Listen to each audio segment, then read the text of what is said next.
Well, all right, good morning. Good evening, good afternoon, ladies and gentlemen. Citizens of YouTube, Pastor Dowell here. I mean, after I got finished talking with this precious brother this morning, helping his mind a little bit as far as the distraction, the book teaches us avoid them which cause division. But the problem is they're just not among us, but just you need to learn how to avoid division. But anyway, so watch this. So, Pastor Dowell, this is what they say. Pastor Dowell, man, they out there talking about you, talking about you, talking about you, talking. And I go, so? I mean, y'all, listen. I think the problem is in this world is that people blindly, like for instance, when we blindly sit down and listen to somebody reporting the news, you don't know whether these people is putting a spin on their story or not. They're reporting to you from their perspective because, see, I've had experience with media, news media, and it ain't good. It ain't good. They'll sit down and they'll interview you and everything, and then by the time you get finished with the interview, and by the time they publish their story, or they get up on front of the camera and they tell you exactly what they believe to be going on, is something totally different than what the original story is. That's the reason why I don't do interviews unless I record the whole thing in its entirety. So that way, if they go off, I can say, look, this is the snake. This is the undermining motive. Listen, it's amazing how the people, what does this say? I'm going to try to get y'all to think here for a second. What does this say about these individual characters? Because you can spin anything. Right now, I could tell you a story, or I could give you an account. And if you are offended, if you're offended because of me, if you have an offense towards me, or if you're envious of me, or if you're jealous of me, man, you're going to spin the perfect intent that I have out there because, why? You hate me. Ain't that what people do? Or have y'all forgotten that? So, the question need to be answered is this. There are people out there, all right, who have been part of this ministry for 25 years or more, 20 years or more, 15 years or more, 10 years or more.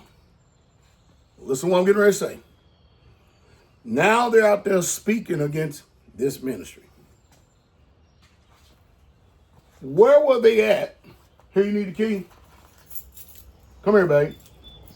Where were they at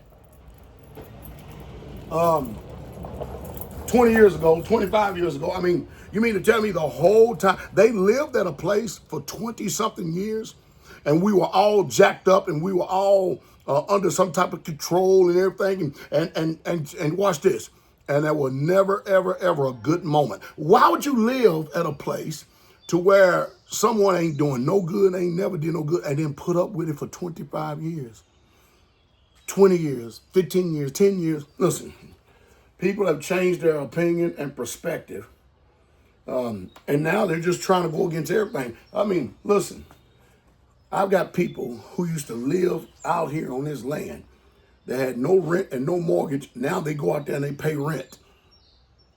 I hope they ain't went and got a mortgage, but they pay rent. And they're trying to tell you that they used to be in bondage.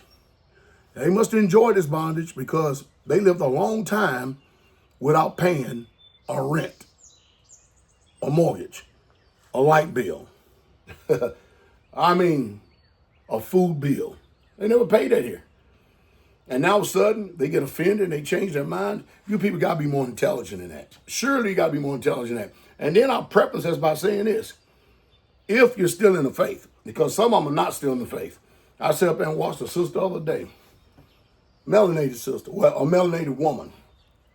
She went out there and put earrings in her ear. She went out there and put fake hair on her head.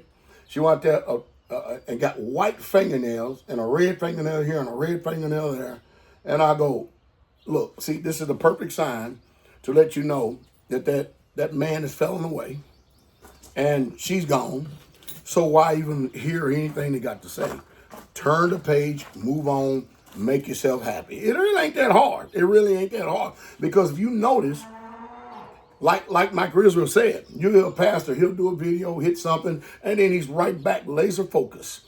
on the mission at hand. You know, I'm going to be doing today, right? See, the brethren up there, we're working hard, and that's what we're going to be doing. And we got a lot of stuff to do because we're producers. Now, go out there and have these people show you what they're producing. See, by their fruit, you're going to know them. See what they're doing. Just go out there and see what they're doing. But you can't pay attention to someone that every single time I or someone that they are offended against says something, they got a total different alternative way and different perspective. You ain't that kind of fool, are you? A fool believes every word. A fool does. I mean, you got to know, and you got to have the acid test of fruit. Surely you know that, right? Surely y'all do know that, right? I mean, maybe you don't. Maybe you don't. But hey, anyway, that's all I got to say about it. They can keep on and on and on and on and on. I ain't got time to waste time on stuff like this. But I did this for this brother to give him an answer so that he would have a record to remind him. And again, Michael Israel had a very good point. Do a test. I thought it was a very good suggestion. If them people are of Yah, go listen to them for 30 days solid. 30 days solid. And then see where your spirit is at the end of 30 days. Or start off listening to me and listen to me for 30 days solid as I preach and teach and show by example. I continue to keep doing miracle signs and wonders. This anointed word, people can still keep coming for salvation purposes, to get baptized and all that. Hey, come and listen to me for 30 days and then see where your spirit is. And guess what? You got your answer. Because death and life is in the power of the tongue. See what you experience. Death or life. Do that, and I think you'll have something. I really, truly do. Other than that, let the heathen rage. Let them imagine vain things. We got work to do. Shalom. Have a good day. King coming.